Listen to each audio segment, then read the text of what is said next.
Nashik police ने अवैध बांग्लादेशी नागरिकों के खिलाफ तलाशी अभियान चलाया, जिसमें 8 बांग्लादेशी नागरिकों को गिरफ्तार किया गया।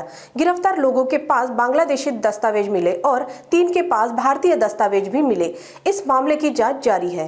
नासिक में पुलिस कमिश्नर संदीप कर्णिक ने प्रेस कॉन्फ्रेंस के दौरान अवैध बांग्लादेशी नागरिकों के खिलाफ चलाए गए तलाशी अभियान में की जानकारी दी। पुलिस को जानकारी मिली थी कि नासिक के एक कंस्ट्रक्शन साइट पर लगभग 600 मजदूर काम कर रहे थे, जिनमें से कुछ बांग्लादेशी नागरिक भी थे।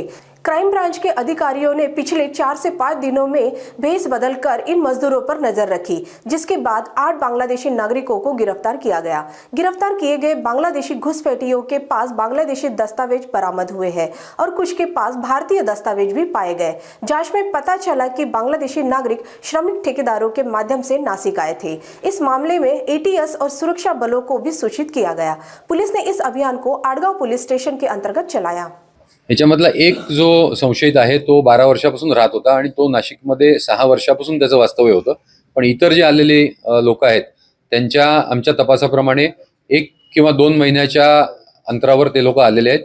त्यांच्यातील 3 जणांकडे भारतातील काही ओळखपत्र मिळून आलेली आहेत। तर ती कशी मिळाली, कुठून मिळाली याचा तपास नाशिक शहर पोलीस करत आहेत। याच्यामध्ये लिंक जी आहे त्यांचा जो बांगलादेशातील एजंट असतो तो त्यांना कॉन्टॅक्ट केल्यावर तो क्रॉस बॉर्डर त्यांना कलकत्त्यामधील एजंटचा कॉन्टॅक्ट करून देतो। ते बॉर्डर क्रॉस करतात आणि त्याच्यानंतर तो जो इंडियामधला एजंट आहे तर तो त्यांना विविध ठिकाणी किंवा जसे हा 12 वर्षापूर्वी आलेला आहे याच्या ओळखीचे काही लोक असतील तर ते त्या लिंक प्रमाणे या ठिकाणी काम करायला येतात। जे तपासात निष्पन्न झालेलं आहे त्याच्यामध्ये त्यांचा जो उद्देश आहे हे काही इकडे काम करण्यासाठी आलेले आहेत आणि काम करून मग त्यांना जे काही पैसे मिळतील ते त्यांच्याकडे ते कलकत्त्याला त्यांच्या बँक अकाउंट मधून पाठवतात। तिकडे ते पैसे काढून ते बांगलादेशला नंतर ट्रान्सफर करण्यात येतात।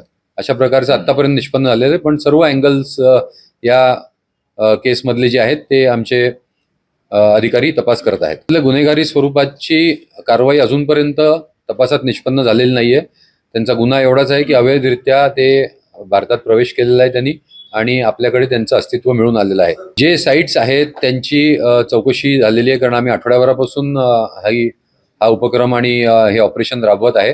तर त्या ठिकाणी काम करणारी जी लोक आहेत तसेच त्या ठिकाणी जे इतरही लेबर आहेत तर यांची चौकशी केलेली आहे आम्ही आणि पुढेही याची चौकशी चालू आहे। याच्यामध्ये लेबर कॉन्ट्रॅक्टर जे असतात, लेबर कॉन्ट्रॅक्टरला जे कॉन्ट्रॅक्ट दिलं जातं तर त्यांनी अशा प्रकारे काही लोक त्यांच्यातले जसे 600 लोकांमधले आपल्याला 8 निष्पन्न झाले आणि पुढे अजून चौकशी चालू आहे। तर याच्यामध्ये काय नक्की त्यांचे फॉर्मॅलिटीज ज्यांना नोकरीवर ठेवताना त्यांनी केलेले आहेत याबद्दल आम्ही चौकशी करत आहोत। याच्यामध्ये सर्वप्रथम जो अँटी नॅशनल ॲक्टिव्हिटीज किंवा टेरर अँगल आहे तर त्या दृष्टीने एटीएस असेल किंवा बाकी ज्या एजन्सीज आहेत तर त्यांना इंटिमेट करण्यात आलेलं आहे। त्याचबरोबर आपले जे स्टेट इंटेलिजन्स डिपार्टमेंट आहे त्यांनाही आम्ही इंटिमेट केलेलं आहे आणि यांचे बॅकवर्ड आणि फॉरवर्ड लिंकेजेस काय आहेत की यांना इथे कोणी आश्रय दिला किंवा यांना कोणी कागदपत्र बनवायला मदत केली त्यावर तपास चालू आहे आणि पुढे लवकरच त्यामध्ये काही प्रोग्रेस अपेक्षित आहे। आपल्याकडे आत्तापर्यंत आपल्याला 3 यातले जे संशयित आहेत त्या 3 संशयितांचे अशा प्रकारचे डॉक्युमेंट्स, भारतीय डॉक्युमेंट्स हे मिळून आलेले आहेत। ते नाशिक जिल्ह्यामध्ये काढलेले नाही आहेत। त्यांचे जे डॉक्युमेंट्स या ठिकाणी बनलेले आहेत आपल्या देशामध्ये बाहेरून तर त्याच्यामध्ये ते कसे बनले, कारण डॉक्युमेंट्स बनवणं एवढं सोपं नसतं आपल्याला माहिती आहे। तर ते कसे बनले याच्यामध्ये सखोल तपास करण्यात येईल आणि सर्व त्याच्यामधले जे लोक इन्व्हॉल्ड असतील सर्वांवर कायदेशीर कारवाई करण्यात येईल।